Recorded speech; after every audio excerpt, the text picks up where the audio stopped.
तो ठीक है, आज का हमारा टॉपिक है एक्सपोनेंशियल एंड लॉजिस्टिक ग्रोथ। ठीक है, तो एक्सपोनेंशियल ग्रोथ किसको कहते हैं और लॉजिस्टिक ग्रोथ क्या होती है। ठीक है, exponential growth is also called as, इसको हम बोलते हैं growth without regulation. Exponential growth को क्या कहते हैं?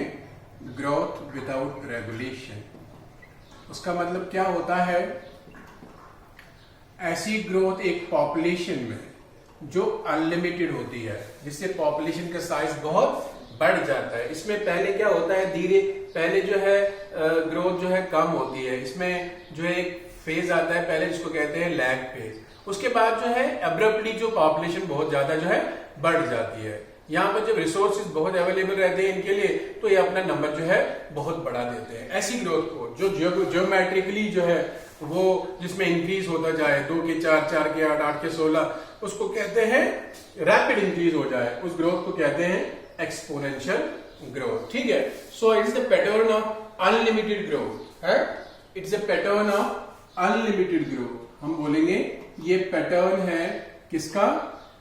अनलिमिटेड ग्रोथ का। पैटर्न ऑफ अनलिमिटेड ग्रोथ, जहां पर पॉपुलेशन बहुत ज्यादा बढ़ जाती है। ठीक है, whereby population double in each double in size, where जहां पर क्या होता है, where in population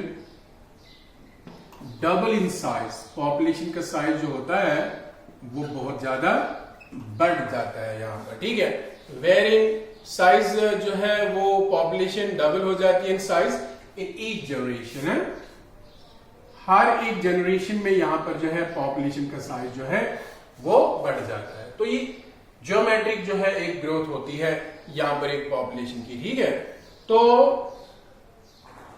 यहां पर क्या होता है, यहां पर एक्सपोनेंशियल ग्रोथ जो होती है ये स्टार्ट होती है स्लोली, और फिर जो है इसमें बहुत फास्टर, बहुत तेजी से जो है ग्रोथ हो जाती है। ठीक है, तो एक्सपोनेंशियल ग्रोथ स्टार्ट स्लोली, ये स्टार्ट होती है स्लोली बट लेटर यहां पर क्या होता है, स्लोली तो स्टार्ट होती है, लेटर इट गेट्स फास्टर। उसके बाद जो है यहां पर ग्रोथ फास्टर होती है as the population increases. Understand?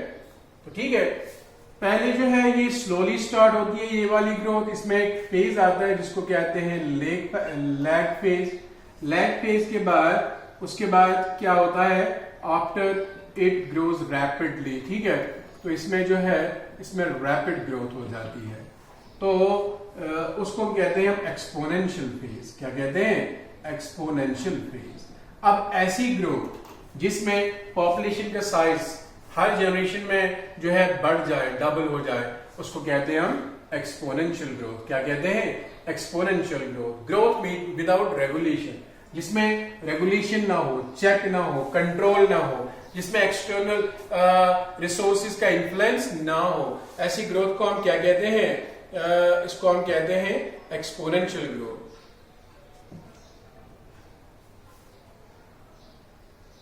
ठीक है, तो ऐसी ग्रोथ जो होती है वो तब होती है एक्सपोनेंशियल ग्रोथ जिसमें जो है इसमें कोई अपर लिमिट नहीं होता है, और यहां पर एक्सपोनेंशियल ग्रोथ तब होती है जब कंटिन्यूअस जो है बर्थ्स हो जाते हैं। हाँ? और जो है रिसोर्सेज जो होते हैं वो अनलिमिटेड होते हैं। अंडरस्टैंड? एंड फेवरेबल एनवायरनमेंट होता है। क्या होता है? Favourable environment. जब एक पॉपुलेशन को, एक स्पीशीज को फेवरेबल एनवायरनमेंट मिलता है, रिसोर्सेज अनलिमिटेड मिलती है, बहुत सारा खाना मिलता है, तो वहां पर वो क्या करते हैं, वो कंटिन्यूअसली अपने नंबर को जो है बढ़ा देते हैं। उनके सारे के सारे बच्चे जो होते हैं मैक्सिमम वो बच जाते हैं, तो उनसे उनका पॉपुलेशन बहुत ज्यादा बढ़ जाता है। ऐसी ग्रोथ को हम कहते हैं पॉपुलेशन जो है एक्सपोनेंशियल ग्रोथ। ठीक है, तो ये ग्रोथ जो है ये बढ़ती जाती है। जैसे एक बैक्टीरियम की ही बात करो या पैरामीशियम की बात करो। अगर पैरामीशियम को फेवरेबल एनवायरनमेंट मिलता है तो हर 20 सेकंड के बाद ये 1 के 2 कर देता है, फिर 20 मिनट के बाद 2 के 4, 20 सेकंड नहीं 20 मिनट, फिर 4 के 8, 8 के 16, तो एक्सपोनेंशियली ग्रोथ होता है। मगर जब यहाँ पर क्या हो जाता है, ये ग्रोथ होती रहती है, प्रोसेस कंटिन्यू होती रहती है, यहाँ जब तक कि रिसोर्सेज स्केयर हो जाते हैं, उसके बाद यहाँ पर मोर्टेलिटी बहुत हो जाती है। Once the resources become scarce and उसके बाद यहाँ पर मोर्टेलिटी, ऑब्वियसली जो बहुत ज्यादा पॉपुलेशन जब होती है, और जो है रिसोर्सेज जब पूरी तरह से अवेलेबल नहीं होते तो यहाँ पर डेथ रेट्स पे ज्यादा हो जाती है, तो उससे जो है पॉपुलेशन स्टेबल होना शुरू हो जाती है। अब आपने याद रखा exponential growth is a rapid growth, जहां पर नंबर ऑफ बर्थ्स ज्यादा होते हैं। ऐसी ग्रोथ पॉसिबल तभी होती है जहां पर जो है रिसोर्सेज अवेलेबल हो, फेवरेबल एनवायरनमेंट हो। तो ऐसी ग्रोथ जो होती है, अगर इसका ग्राफ देखा जाए, क्या देखा जाए, इसका एक्सपोनेंशियल ग्रोथ का ग्राफ जो होता है ये एक जे शेप्ड कर्व देता है। क्या देता है? जे शेप्ड कर्व देता है। ठीक है, जैसे आपकी बुक पे दिखाया गया है, एक साइड से आप वर्टिकल एक्सिस पे जो है और हॉरिजॉन्टल एक्सिस जो है ड्रा करेंगे, उसके बाद एक एक्सिस पे आप पॉपुलेशन को ड्रा करोगे। किसको करोगे? पॉपुलेशन को। यहां पर मैं लिखूंगा पॉपुलेशन, ठीक है, और यहां पर जो है मैं लिखूंगा टाइम के साथ साथ। पहले मैं यहां लिखूंगा 1 2 3 4 5 6 7 8, इसी तरह स्वान है, इस तरह यहां पर लिखूंगा मैं पॉपुलेशन। सपोज 2 गुना, 4 गुना, 8 गुना, अंडरस्टैंड। देन यहां 16, यहां 32, ठीक है। तो पहले यहां पर मैंने बोला धीरे धीरे जो है ग्रोथ हो जाती है, फिर एकदम से जो है ग्रोथ बढ़ जाती है। इस तरह यहां पर 2 फेजेस होते हैं ना, एक देखोगे आप, एक ये वाला फेज, इसको मैं कहूंगा लैग फेज, ठीक है, और फिर दूसरा फेज इस साइड में होता है जहां पर रैपिड ग्रोथ होती है, उसको कहते हैं एक्सपोनेंशियल फेज। यही होता है exponential phase and this called J shaped growth curve. क्या कहते हैं इसको? जे शेप्ड ग्रोथ कर्व। ये किस ग्रोथ की कर्व होती है? Exponential growth. ठीक है, देख रहे हो आप यहां पर रैपिड इंक्रीज हो रहा है, किसमें? इस क्या कहते हैं इसको, पॉपुलेशन में यहां पर रैपिड इंक्रीज हो रहा है। ठीक है, तो इसको कहते हैं हम एक्सपोनेंशियल ग्रोथ। क्या कहते हैं? Exponential growth. तो अगर हम इसको एक्सपोनेंशियल ग्रोथ जो है वो एक जनरल ग्रोथ इक्वेशन में हम general growth equation for exponential growth, अगर एक्सपोनेंशियल ग्रोथ को आपने इक्वेशन में जो है, इक्वेशन में आपको एक्सप्रेस करना होगा, तो इसके लिए आप एक एक्सप्रेशन है, इक्वेशन है, dn by dt is equal to rn, dn by dt is equal to rn, या ऐसे लिख सकते हो आप, इज इक्वल टू rn। ये इसके लिए इक्वेशन होती है। अब n यहां पर जो है वो कैपिटल आपको लिखना है, ठीक है। देन यहां पर ये जो dn है, n का मतलब होता है यहां पर population density, n is equal to population density, ठीक है। एंड जो ये है क्या कहते हैं इसको, t है टाइम, और r है पर कैपिटा ग्रोथ रेट है। t is equal to time and r is equal to per capita growth rate है, कितनी इनमें ग्रोथ रेट हो रही है। उसी तरह से आप जो है इसको जो है एक्सपोनेंशियल ग्रोथ को जो है वो मेजर कर सकते हैं using the equation dn by dt is equal to rn, ठीक है। दूसरा पॉपुलेशन होता है जिसको कहते हैं simple population regulation, logistic growth. क्या कहते हैं? असल में ग्रोथ जो होती है वो लॉजिस्टिक ही होती है। एक्सपोनेंशियल ग्रोथ तभी पॉसिबल है जब फेवरेबल एनवायरनमेंट हो और रिसोर्सेज पूरी तरह से जो है वो अवेलेबल होंगे। अब simple population regulation, simple population regulation जिसको क्या कहते हैं हम, जिसको कहते हैं हम लॉजिस्टिक ग्रोथ। क्या कहते हैं? Logistic growth. एक्चुअल ग्रोथ जो एक पॉपुलेशन में होती है वो लॉजिस्टिक होती है, ठीक है। तो लॉजिस्टिक ग्रोथ में क्या होता है? पॉपुलेशन इंक्रीज होती है rapidly, here population increases rapidly. पहले तो पॉपुलेशन रैपिडली इंक्रीज होती है, लेकिन बाद में क्या होता है, यानी एक्सपोनेंशियल फेज इसका होता है पहले, और उसके बाद क्या होता है, then stabilises at the carrying capacity, उसके बाद स्टेबलाइज होती है, then stabilises at the carrying capacity. What do you mean by carrying capacity? Carrying capacity होती है the total number of the number of individuals, the number of individuals of population that environment can, जो environment क्या कर सकता है, can sustain है, जिनको वो जो है रख सकता है अपने अंदर, उसको कहते हैं हम कैरिंग कैपेसिटी। कहा जाता है कि दुनिया में जो कैरिंग कैपेसिटी है इंसानों की है वो 15 बिलियन है। आज क्या पॉपुलेशन है ह्यूमंस की? 8 बिलियन। 15 बिलियन आज देख रहे हो आज कितने एपिडेमिक्स हो रहे हैं, अंडरस्टैंड? तो 15 बिलियन हो जाएगी तब हाल क्या होगा जमीन का, तब रिसोर्सेज का क्या हाल होगा, वो तो ऊपर वाला ही जाने, understand? Then stabilises at the carrying capacity. पहले तो ग्रोथ ज्यादा होती है फिर जाके स्टेबलाइज हो जाती है, तो पॉपुलेशन स्टेबल रह जाती है यहाँ पर, ठीक है। नाउ यहाँ पर ग्रोथ रेट जो है decreases as population nears carrying capacity, तो यहाँ पर ग्रोथ रेट जो है वो डिक्रीज होती है। क्या होती है? पहले बढ़ती है फिर कम होती है as population reaches carrying capacity. जब वो कहां पहुंचती है? कैरिंग कैपेसिटी के पास पहुंचती है, ठीक है। तो इसको कहते हैं सिंपल पॉपुलेशन ग्रोथ है, ठीक है।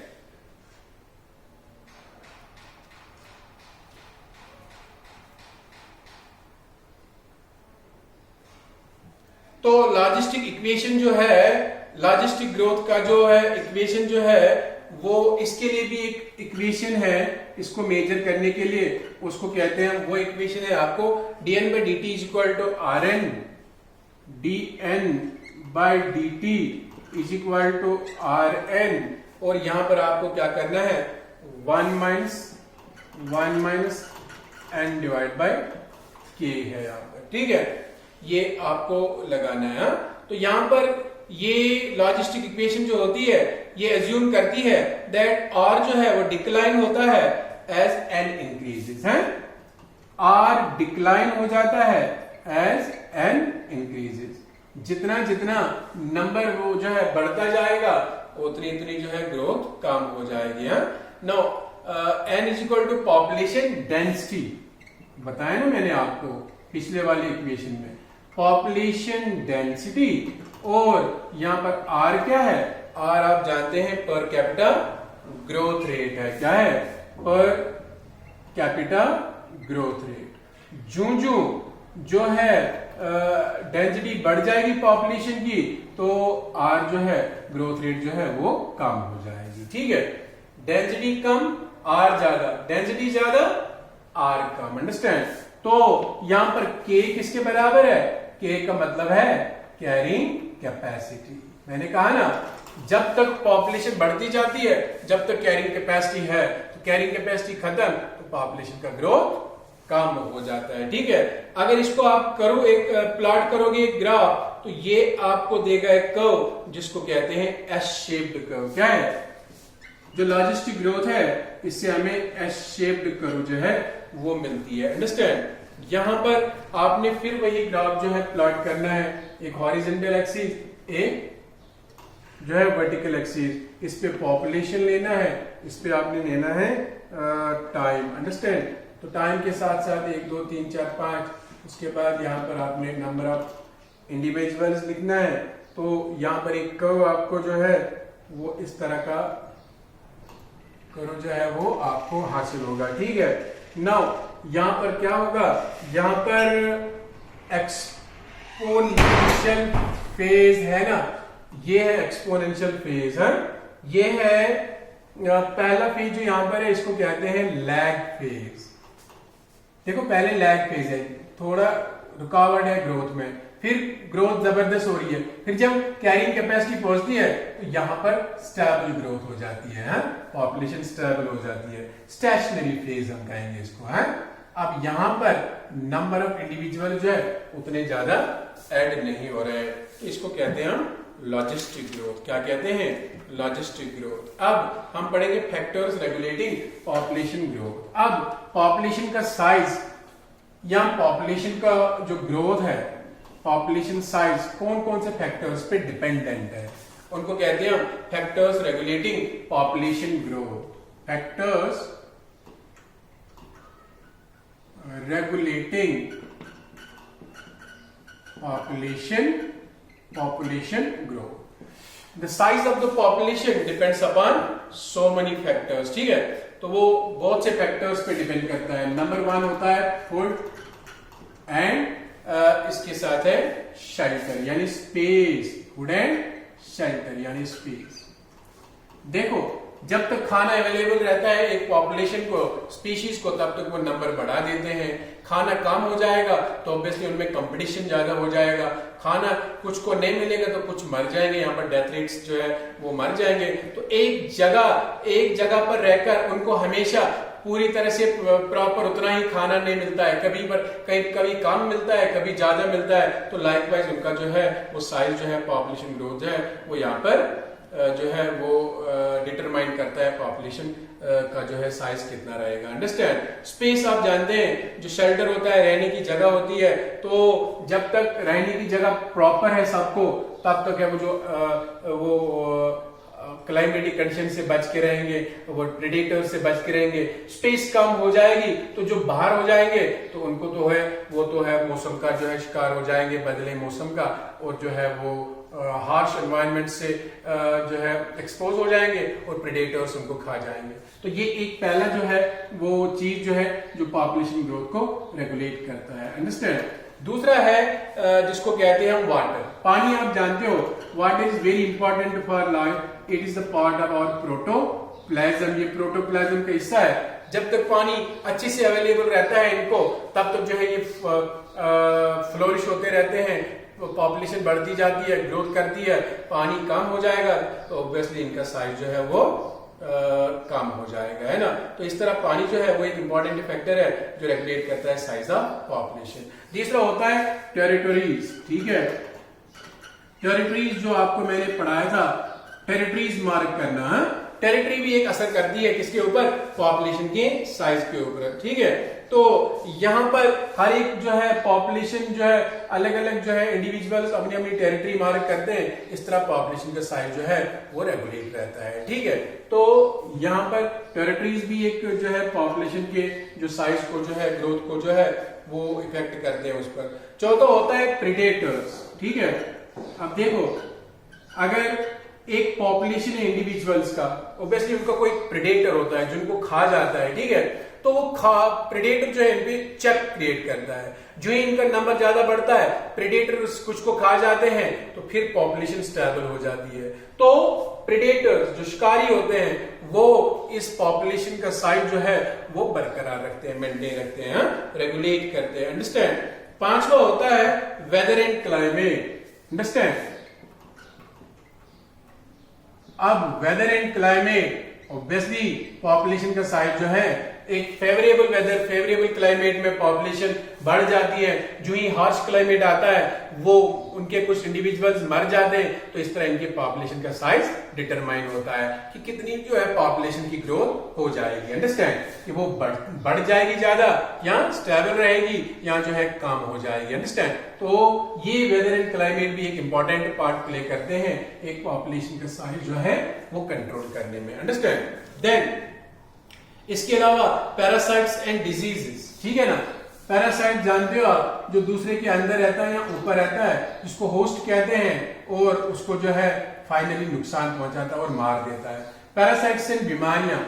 लिविंग ऑर्गेनिजम्स को पैरासाइट्स लगते रहते हैं, बीमारियां लगती रहती है. बीमारियां उनके कुछ इंडिविजुअल्स को मार देते हैं, उससे जो है उनमें कुछ डेथ्स होकर जो है पॉपुलेशन जो है वो स्टेबल हो जाती है. अंडरस्टैंड. और जो है पैरासाइट्स भी उनको मार देते हैं, तो पैरासाइट्स जो है उनके पॉपुलेशन के साइज को रेगुलेट करते हैं. अदरवाइज इनका रिप्रोडक्टिव पोटेंशियल बहुत ज्यादा है. अब बीच बीच में पैरासाइट्स होते हैं, डिजीज होते हैं, तो वो रेगुलेट करते हैं पॉपुलेशन का ग्रोथ. अंडरस्टैंड. सातवां होता है डिजास्टर्स. जैसे आप देखते हैं नेचुरल डिजास्टर्स होते रहते हैं दुनिया में. लाइक अर्थक्वेक होता है, कभी बाढ़ आ जाती है, इसमें इंसान भी मर जाते हैं. जैसे आज एपिडेमिक है, पेंडेमिक फैला हुआ है, ये कोरोना वायरस है ना, ये भी एक डिजास्टर है. अंडरस्टैंड. तो इससे जो है कुछ इंडिविजुअल्स मर जाते हैं, जिससे पॉपुलेशन का जो है वो ग्रोथ रेगुलेट रहता है। अंडरस्टैंड? तो उसके बाद है नंबर 8, जिसको कहते हैं सेल्फ रेगुलेशन। सेल्फ रेगुलेशन क्या होता है? जैसे आप जानते हो इंसानों में, या कभी कभी हम किसी दूसरे जानवर में भी करते हैं, कुत्ते को पकड़ेंगे और मेल कुत्ते जो होते हैं उनकी नस्लबंदी कर देंगे। इस तरह कुत्तों की पॉपुलेशन रेगुलेट रहेगी, कुछ की नस्लबंदी करेंगे, कुछ ऐसे रहेंगे, तो पॉपुलेशन कंट्रोल में रहेगी। या सेल्फ रेगुलेशन इंसान में क्या करते हैं? स्टरलाइजेशन करते हैं। जैसे वेजेक्टोमी आपने सुना होगा, ट्यूबेक्टोमी, जब एक माँ बाप को 2-3 बच्चे होते हैं, उसके बाद वो औरत के फैलोपियन ट्यूब्स कट करते हैं या मेल अपना स्पर्म डक्ट कट करवाते हैं, जिससे उनको आगे बच्चे नहीं होते हैं। इस तरह उनकी फैमिली स्टेबलाइज हो जाती है। अंडरस्टैंड? साइज रेगुलेट रहता है फैमिली का। और नंबर 9 होता है कंपटीशन। लिविंग ऑर्गेनिजम्स के बीच में कंपटीशन लगता रहता है, फूड के लिए, मेट्स के लिए, एनवायरनमेंट के लिए, स्पेस के लिए। उस कंपटीशन में कुछ खत्म हो जाते हैं, कुछ बच जाते हैं। इस तरह पॉपुलेशन का साइज जो है वो मेंटेन रहता है। अंडरस्टैंड? इसके बाद आपने पढ़ना है Malthusian model. Understand? Thomas Malthus एक इकोलॉजिस्ट था। अंडरस्टैंड? उसने एक थ्योरी दी थी, इसका नाम था Malthus theory of population growth. Understand? इसको कहते हैं माल्थसियन मॉडल। अंडरस्टैंड? क्या कहते हैं? माल्थसियन मॉडल कहते हैं। थॉमस माल्थस ने दिया था। थॉमस माल्थस एक इकोलॉजिस्ट थे, ब्रिटिश इकोनॉमिस्ट, असल में इकोनॉमिस्ट थे। अंडरस्टैंड? एक बर्तानिया के रहने वाले इकोनॉमिस्ट। इकोनॉमिस्ट जानते हो आप? इकोनॉमिक्स पढ़ने वाला। अंडरस्टैंड? इसने 1798 में एक थ्योरी दी थी। उस थ्योरी का नाम रखा गया Malthus theory of population growth. Malthus theory of population growth. तो इसी Malthus theory of population growth से आज इकोनॉमिक्स का एक वाइटल जो एस्पेक्ट है, जिसको हम कहते हैं सेंसस। सेंसस करते हैं ना हम, जिसमें जिसको मर्दमशुमारी कहते हैं, जिसमें नंबर हर 10 साल के बाद देखा जाता है पॉपुलेशन कितनी है, मेल्स कितने हैं, फीमेल्स कितने हैं। ठीक है? ये इसी थ्योरी का एक कंसेप्ट था, इसी थ्योरी से हमें निकला। अंडरस्टैंड? तो माल्थस थ्योरी जो है ये हमें बताती है जब जो ये होती है पॉपुलेशन, वो ग्रो होती है ज्योमेट्रिकली, वेयर जो मीन्स ऑफ सबसिस्टेंस है वो ग्रोथ होती है, उनकी ग्रोथ होती है अर्थमेटिकली। ठीक है? नाउ अब यहां क्या कहते हैं? Population Malthus population Thomas Malthus theory of population growth states that, ये बोलता है कि जो एक पॉपुलेशन होती है लिविंग ऑर्गेनिजम्स की, वो उसमें ग्रोथ होती है, वो ग्रो करती है ज्योमेट्रिकली। ज्योमेट्रिकल ग्रोथ किसको कहते हैं? यानी उनमें रिप्रोडक्टिव पोटेंशियल बहुत होता है। अगर वो रिप्रोड्यूस होने को आए, बढ़ने को आए, तो वो ज्योमेट्रिकली ग्रोथ करते हैं। यानी 2 के 4, 4 के 8, 8 के 16, 16 के 32 ऐसे हो जाते हैं। यानी एक्सपोनेंशियल ग्रोथ इनकी होती है। क्या बोलता है माल्थस, एक ब्रिटिश इकोनॉमिस्ट? माल्थस अपनी थ्योरी में कहता है कि जो पॉपुलेशन होती है वो ज्योमेट्रिकली ग्रो होती है। Why? The means of subsistence, the means of subsistence. Means of subsistence किसको कहते हैं? जिसपे पॉपुलेशन डिपेंडेंट होती है, जिसपे इंडिविजुअल्स डिपेंडेंट होते हैं। Subsistence like food and space, like खाना। खाना तो जरूरी है ना जिंदा रहने के लिए। लाइक फूड एंड स्पेस, ये क्या ग्रो करते हैं? ये ग्रो करते हैं जिसको हम कहते हैं अर्थमेटिकली। क्या कहते हैं? अर्थमेटिकली। अर्थमेटिकली क्या होता है? जैसे 1 2 3 4। अब ज्योमेट्रिकली आप समझे, दुगना होना, 2 2 के 4, 4 के 8, यहां पर जस्ट 1 2 3। अब जब ऐसा होता है तो when this pattern of population growth occurs, the imbalance comes into force in the population and environment. Understand? तो जब ये पैटर्न चलता रहता है, यानी पॉपुलेशन का एक्सपोनेंशियल ग्रोथ होना, ज्योमेट्रिक ग्रोथ होना और रिसोर्सेज का जो है वो अर्थमेटिक ग्रोथ होना, तो जब चलता रहता है, अब क्या हो जाता है? अब एक इम्बैलेंस हो जाता है। ऑब्वियसली इम्बैलेंस हो जाएगा। जितनी ज्यादा पॉपुलेशन है उतने ज्यादा रिसोर्सेज नहीं है, तो अब उनमें जो है इम्बैलेंस हो गया। जब ऐसा इम्बैलेंस होता है तो फिर क्या हो जाता है, तो फिर कॉन्सिक्वेंसेस, सीवियर कॉन्सिक्वेंसेस इसके होते हैं, जैसे हंगर आते हैं। उसके बाद जब ऐसा होता है, इम्बैलेंस होता है पॉपुलेशन ग्रोथ में और रिसोर्सेज में इम्बैलेंस होता है, तो इसके बहुत से सीवियर कॉन्सिक्वेंसेस होते हैं। उसके बाद भूख इनको मार देती है, हंगर है, उसके बाद जो है hunger, floods, earthquakes, epidemics. Hunger, भूख से मर जाते हैं, फ्लड्स आ जाते हैं, एपिडेमिक्स, जैसे आज कोरोना वायरस की महामारी चल रही है इंसानों में, एपिडेमिक्स आते हैं, अर्थक्वेक्स आते हैं, और वार हो जाती है, जंग हो जाते हैं, जिससे जो है पॉपुलेशन स्टेबलाइज होती है। क्या होती है? स्टेबलाइज होती है। पॉपुलेशन कम होती है, पॉपुलेशन जो है डिजायर्ड लेवल का पे उसका साइज चला जाता है as per the available resources, उतना साइज चला जाता है जितना अवेलेबल रिसोर्सेज सपोर्ट कर जाती है। तो इसको कहते हैं Malthus theory of population growth. Now अब ये माल्थस जो है इस पॉपुलेशन ग्रोथ में अपनी थ्योरी में क्या कहता है कि जो है ये बैलेंसिंग एजेंट्स, ये पॉपुलेशन को बैलेंस एजेंट का करने वाले जो एजेंट्स होते हैं, जैसे हंगर, फ्लड्स, अर्थक्वेक्स, वार, इसको जो है माल्थस ने कहा ये है पॉजिटिव चेक्स। ये पॉपुलेशन के साइज को मेंटेन करते हैं। क्या है? Positive checks. उसने दूसरे चेक्स भी कहे एक पॉपुलेशन स्टेबिलिटी के लिए, जिनको कहते हैं प्रिवेंटिव चेक्स। क्या कहते हैं? प्रिवेंटिव चेक्स कहते हैं। क्या कहते हैं? पॉजिटिव चेक्स तो ये थी उसने। दूसरा कहा इसने पॉपुलेशन का साइज मेंटेन किया जा सकता है प्रिवेंटिव चेक्स से। जैसे अगर इंसानों की बात की जाए तो कंट्रासेप्शन का यूज करना। क्या करना? कंट्रासेप्शन का यूज करना, यानी contraception means restrain on reproduction. Contraception बच्चों में अंतर रखना, पोस्टपोनमेंट ऑफ मैरिज, शादी की एज टाल देना, बड़ी उम्र में शादी करना। ऑब्वियसली उससे बच्चे कम ही होंगे फिर, और नंबर ऑफ पॉपुलेशन साइज जो है वो स्टेबलाइज हो जाएगा। तो माल्थस थ्योरी दो पोस्टुलेट्स है। The Malthus theory is having two postulates.